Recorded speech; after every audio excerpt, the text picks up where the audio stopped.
पाकिस्तान की मध्यस्थता में इस्लामाबाद में हुई अमेरिका ईरान शांति वार्ता सिर्फ एक डिप्लोमेटिक मीटिंग नहीं थी, बल्कि दो पूरी तरह अलग रणनीति वाले देशों की ऐतिहासिक मुलाकात भी थी। बैठक 21 घंटे तक चली, आखिरकार बिना समझौते के खत्म हो गई। शांति वार्ता के बेनतीजा रहने के पीछे की सबसे बड़ी वजह बनी ईरान का परमाणु कार्यक्रम। ईरान के इस परमाणु कार्यक्रम के खात्मे के लिए डोनाल्ड ट्रंप ईरान पर लीबिया मॉडल लागू करना चाहते थे, लेकिन इस फॉर्मूले की भनक लगते ही ईरान ने अपने पांव पीछे खींच लिए। क्या है लीबिया मॉडल और ट्रंप इसे ईरान पर लागू क्यों करना चाहते हैं? उससे भी बड़ा सवाल, कौन है इस वार्ता के फेल होने का असली विलन? ईरान, अमेरिका, पाकिस्तान या पर्दे के पीछे बैठा कोई और? वो था ट्रंप का लीबिया मॉडल। दरअसल डोनाल्ड ट्रंप चाहते थे कि ईरान अपने परमाणु कार्यक्रम को उसी तरह खत्म करे जैसे 2003 में लीबिया ने किया था, यानी बिना शर्त, पूरी तरह और हमेशा के लिए। अमेरिका की तरफ से वॉशिंगटन डीसी में बैठे ट्रंप पर्दे के पीछे से कंट्रोल कर रहे थे और ईरान की तरफ से सुप्रीम लीडर मुश्तबा खamenei ने कमान संभाली हुई थी। लेकिन एक खिलाड़ी ऐसा था जिसकी सोच इस पूरी बैठक को कंट्रोल कर रही थी। साल 2003 में लीबिया के नेता गद्दाफी ने अमेरिका के कहने पर एक बड़ा फैसला लिया। उन्होंने ऐलान किया कि वो अपना परमाणु कार्यक्रम बंद कर रहे हैं। इसके अलावा सैन्य गतिविधियों से जुड़े तमाम केमिकल और मिसाइल प्रोग्राम भी बंद कर दिए गए। लीबिया के पास जो भी तकनीक और उपकरण थे वो अमेरिका और पश्चिमी देशों को सौंप दिए गए और बदले में लीबिया को पूरी दुनिया में स्वीकार्यता मिली। यानी जिसने अपने सबसे बड़े हथियार छोड़ दिए थे वही बाद में खुद को बचाने में नाकाम रहा। और यही वजह है कि कई देश इस मॉडल को खतरनाक सौदा मानते हैं। ईरान बिना शर्त अपना परमाणु कार्यक्रम खत्म कर दे, अपने तमाम मिसाइल प्रोग्राम को तुरंत बंद कर दे और अपना यूरेनियम और तमाम तकनीक अमेरिका को सौंप दे। इस्लामाबाद की शांति वार्ता एक टेबल पर शुरू होकर अविश्वास और कूटनीति के बीच उलझ गई। अमेरिका के लिए लीबिया मॉडल समाधान था तो ईरान के लिए सबसे बड़ा खतरा स्ट्रेट ऑफ हार्मूज को लेकर ही अमेरिका और ईरान के बीच टकराव बढ़ता जा रहा है। और वार्ता फेल होने के बाद ट्रंप के रुख से साफ लग रहा है कि वो ईरान के एटम बॉम्ब यानी हार्मूज पर कोई बड़ा कदम उठाने जा रहे हैं। अमेरिकी युद्धपोत हार्मूज की तरफ रवाना हो रहे हैं। आसमान में अमेरिकी विमानों की दहाड़ बता रही है कि ईरान का बारूदी किला ढहाने के लिए अमेरिका मिडिल ईस्ट में अभी तक का सबसे बड़ा ऑपरेशन शुरू करने जा रहा है। यानी अब ईरान और अमेरिका में आर पार की जंग का अलार्म बजने वाला है। लेकिन किसका होगा हार्मूज पर कंट्रोल और किस तरह ईरान ने हार्मूज को अपना एटम बॉम्ब बना रखा है, इस खास रिपोर्ट से समझिए। ईरान ने हार्मूज खोलने का वादा किया था, लेकिन उन्होंने जानबूझकर ऐसा नहीं किया।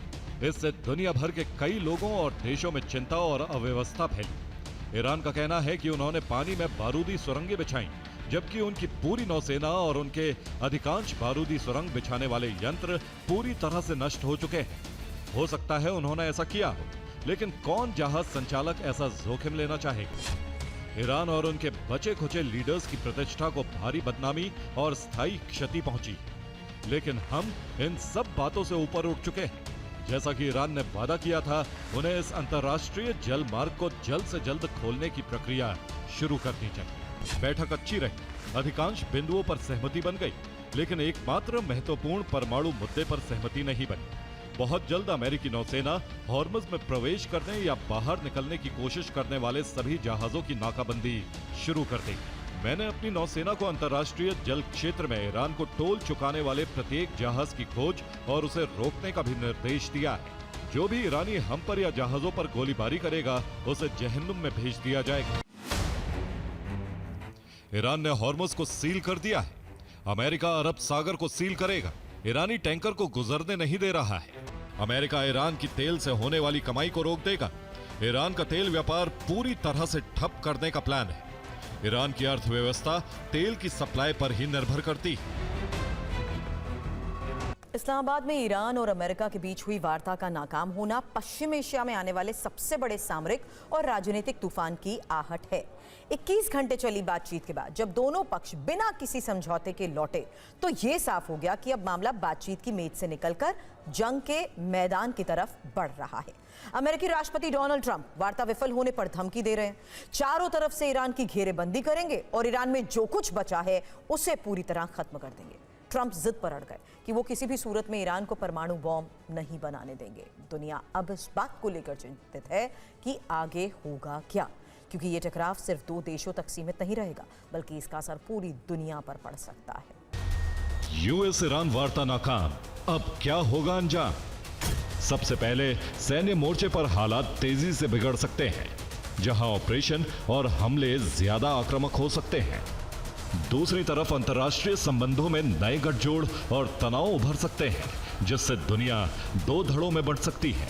और तीसरा सबसे बड़ा असर वैश्विक अर्थव्यवस्था पर पड़ेगा, जहां तेल की कीमतों से लेकर व्यापार और बाजार तक सब कुछ प्रभावित हो सकता है। सबसे पहले सैन्य ऑपरेशन की बात करते हैं। पश्चिम एशिया पहले से ही एक संवेदनशील इलाका है और इस वार्ता के फेल होने के बाद वहां सैन्य गतिविधियों के तेज होने की आशंका बढ़ गई है। अमेरिका अपने सहयोगियों के साथ मिलकर ईरान पर दबाव बढ़ा सकता है, जबकि ईरान रूस और चीन जैसे देशों के साथ अपनी रणनीतिक साझेदारी को मजबूत कर सकता है। इसके अलावा वैश्विक सप्लाई चेन पर भी असर पड़ेगा। समुद्री रास्तों पर खतरा बढ़ने से व्यापार धीमा हो सकता है, बीमा लागत बढ़ सकती है और कई देशों के लिए जरूरी सामान महंगा हो सकता है। शेयर बाजारों में गिरावट आ सकती है और निवेशकों का भरोसा कमजोर पड़ सकता है। विकासशील देशों के लिए यह संकट और गहरा हो सकता है, क्योंकि उनकी अर्थव्यवस्था पहले से ही दबाव में रहती है। इतना ही नहीं, अगर ये तनाव लंबे समय तक चलता है तो वैश्विक आर्थिक विकास की रफ्तार भी धीमी हो सकती है और कई देशों को अपनी नीतियों में बदलाव करना पड़ सकता है। इस्लामाबाद में ईरान और अमेरिका के बीच आमने सामने की इतनी बड़ी वार्ता हुई, लेकिन इस बैठक की एक भी तस्वीर या एक भी फोटो सामने नहीं आई है। सवाल यह कि ऐसा क्यों? आखिर क्यों? क्या एक भी फोटो नहीं खींची गई, इसलिए तस्वीर सामने नहीं आई? रिपोर्ट के मुताबिक ट्रंप और उनकी टीम ने मुलाकात की फोटो खींचने ही नहीं दी।